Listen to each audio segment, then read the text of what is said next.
وہ موبائل چلانے والیوں سوچو، وہ فیس بک چلانے والیوں سوچو، وہ واٹس ایپ پر الٹی سیدھی اور خوبصورت لڑکیوں کی فوٹو لگا کر نوجوانوں کو اپنے شکل و صورت سے بھڑکانے والیوں سوچو، شاید تمہارے بارے میں اللہ کے نبی نے فرمایا ایسی عورتیں کبھی بھی جنت کے اندر داخل نہ ہوں گی، لا يدخلن الجنہ ولا یجدن ریحها، جنت میں جانا تو دور جنت کی خوشبو بھی نہیں پائیں گی۔ میری بہنوں اپنے آپ کو سنبھالو، اگر اسلام کے اندر ہاتھ جوڑنا جائز ہوتا تو میری قوم کی بیٹیوں میں تمہارے ہاتھ جوڑ لیتا، اگر اسلام کے اندر بھیک مانگنا جائز ہوتا تو میں اپنا دامن پھیلا کر تم سے بھیک مانگ لیتا۔ میری قوم کی بیٹیوں میرے دامن میں اتنی بھیک ڈال دو کہ تم اپنے آپ کو پردے میں رکھو، اپنے آپ کو فیس بک اور واٹس ایپ اور میسنجر سے بچا لو۔ غور کرو میرے پیارے ساتھیوں، جو پردے کے بارے میں کبھی حضرت فاطمہ رضی اللہ تعالیٰ عنہ کو یاد کرو،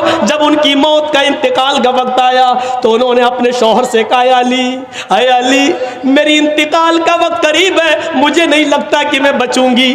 فرمایا علی نے ایسا کیوں کہہ رہی ہو؟ اے علی میری ایک وصیت ہے، اس کو نوٹ کر لینا۔ حضرت علی نے کہا تم میری بیوی نہیں، تم میری وائف ہی نہیں، محمد رسول اللہ کی بیٹی ہو، بتاؤ تمہاری کیا وصیت ہے، میں اس کو ضرور پورا کروں گا۔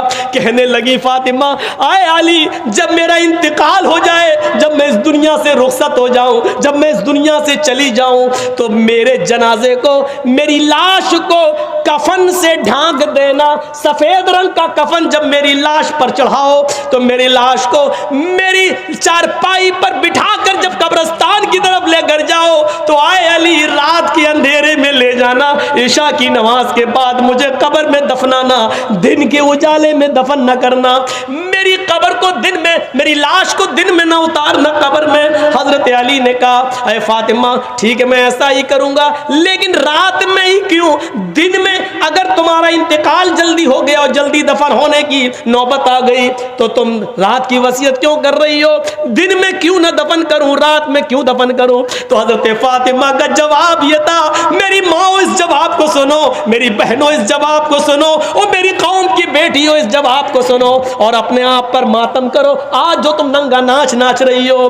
حضرت فاطمہ نے کہا اے علی میں نہیں چاہتی ہوں کہ میرے مرنے کے بعد مجھے جو کفن پہنایا جائے، میں نہیں چاہتی ہوں کہ میری لاش کو جب چارپائی پہ اٹھا کے جنازہ آگے بڑھایا جائے تو میں نہیں چاہتی ہوں کہ غیر مردوں کی نظر میرے مردہ جسم پر پڑے ہوئے کفن پر بھی پڑے۔ کی صف میں کھڑے ہو گئے محمود و ایاز، نہ کوئی بندہ رہا نہ کوئی بندہ نواز، یہ ندا حی علی الصلاۃ کی آواز سب کے لیے، اذان کی آواز آتی ہے حی علی الفلاح، آؤ کامیابی کے لیے، کامیابی یہ باپ کے لیے بھی ہے، بیٹے کے لیے بھی ہے، حاجی صاحب کے لیے بھی ہے، اس کے بیٹے کے لیے بھی ہے، آؤ اسی وقت میں اپنی دکان بند کرو۔ اذان کی آواز سننے کے بعد اگر تم نے دکان بند نہیں کی اور مسجد کے اندر نہیں آئے تو جب تک جماعت ہو رہی ہے، اذان ہو جانے کے بعد سے، حی علی الصلاۃ سننے کے بعد سے، جماعت ہونے تک جتنی تم بکری کر رہے ہو، جتنا مال تم بیچ رہے ہو، اس میں جو کمائی آ رہی ہے وہ حرام ہے، اور اس حرام کمائی کو اگر تم نے مال حلال میں ملا دیا تو وہ مال حلال بھی حرام ہو جائے گا۔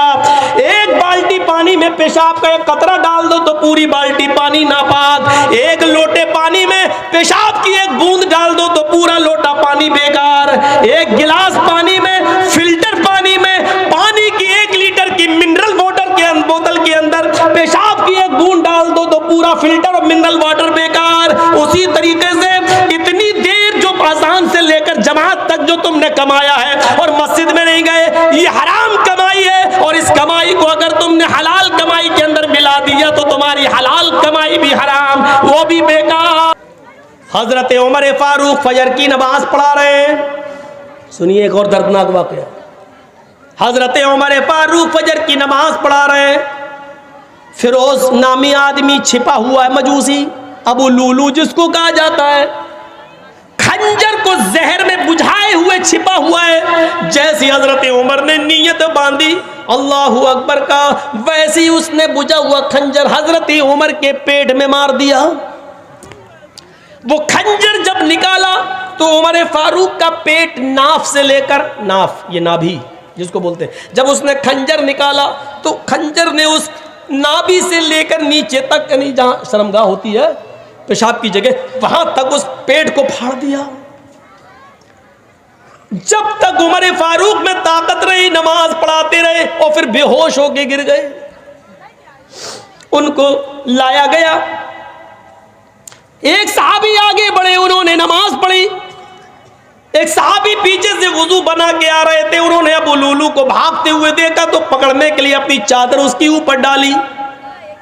ابو لولو کا پیر پھسل گیا، چادر میں پھسل گیا اور وہ زمین پہ گر پڑا. اس نے سوچا کہ اب تو میری سزا بھی موت ہے کیونکہ میں پکڑا گیا. تو اس نے وہی خنجر اپنے پیٹ میں مار کر خودکشی کر لی اور وہ مر گیا. سورج نکلنے کے بعد ہوش آیا، طبیب بیٹھے، حکیم بیٹھے ہوئے ہیں. کوئی کہہ رہا ہے کہ ان کو دودھ پلاؤ. حضرت عمر فاروق تو دودھ پی رہے ہیں، منہ سے دودھ پیتے ہیں، لیکن زخم اتنا گہرا ہے کہ وہ پیٹ میں دودھ رکتا ہی نہیں. پیٹ کے راستے سے، اس زخم کے راستے سے وہ دودھ باہر آ جاتا ہے. حکیموں نے کہا شہد پلاؤ، ان کو شہد کھلایا جا رہا ہے لیکن وہ شہد پیٹ کے راستے سے باہر آ رہا ہے، پانی پیٹ کے راستے سے باہر آ رہا ہے. ایک نوجوان کھڑا ہوا کہنے لگا امیر المومنین آپ کی حالت یہ ہے، لیجئے میں پانی لایا ہوں، وضو بنا لیجئے. آپ فجر کی نماز پڑھا رہے تھے، آپ ابھی 2 رکعت پڑھا بھی نہیں پائے کہ آپ بے ہوش ہو گئے، آپ لیٹے لیٹے نماز پڑھ لیجئے. حضرت عمر نے کہا کیا میں نے ابھی نماز نہیں پڑھی فجر کی؟ کہا نہیں آپ بے ہوش ہو گئے.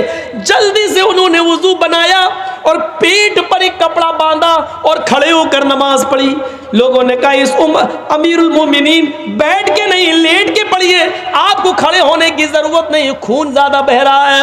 فرمایا اللہ کے نبی نے فرمایا کھڑے ہو کر طاقت ہو تو کھڑے ہو کر پڑھو، اور جب کھڑے ہو کر پڑھنے کی طاقت نہ ہو تو بیٹھ کے پڑھو، اور بیٹھ کے پڑھنے کی طاقت نہ ہو تو لیٹ کے پڑھو، اور لیٹ کے بھی طاقت نہ ہو تو اشارے سے پڑھو، لیکن ابھی میرے اندر کھڑے ہو کر پڑھنے کی طاقت ہے.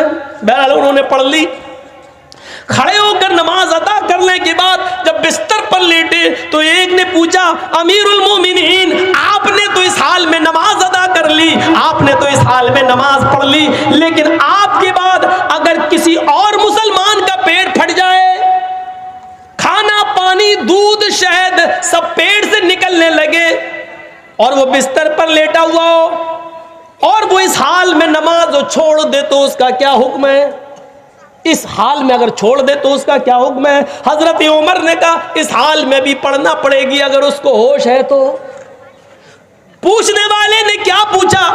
موطا پڑھی امام مالک کی. پوچھنے والے نے پوچھا امیر المومنین میں نے یہ نہیں پوچھا کہ پڑھنا پڑے گی یا نہیں، میں نے یہ پوچھا اگر اس حال میں اتنی بیماری میں اس مرض میں اس کا پیٹ پھٹ گیا ہو اور کھانا پانی دودھ شہد سب پیٹ سے نکلنے لگا ہو، اس حال میں اگر نماز چھوڑ دے تو کیا حکم ہے؟ حضرت عمر کا جواب سنو جو امام مالک کی حدیث موطا کے اندر نقل کیا امام مالک نے. حضرت عمر نے فتویٰ دیا اس حال میں بھی پڑھنا پڑے گی اگر اس کو ہوش ہے، پیٹ پھٹ گیا، کھانا پانی دودھ دوا شہد دہی سب پیٹ سے نکل رہا ہو لیکن اس کو ہوش ہو، تب اس کو نماز ادا کرنا پڑے گی. اگر اس نے اس حال میں بھی ہوش میں آنے کے بعد بھی اگر نماز اس حال میں نہیں پڑھی تو لا حظ فی الاسلام لمن ترک الصلاۃ، تو اس آدمی کا عمر کی نظر میں اسلام کے اندر کوئی حصہ نہیں ہے، وہ آدمی مسلمان ہی نہیں ہے جو اس حال میں نماز چھوڑ دے.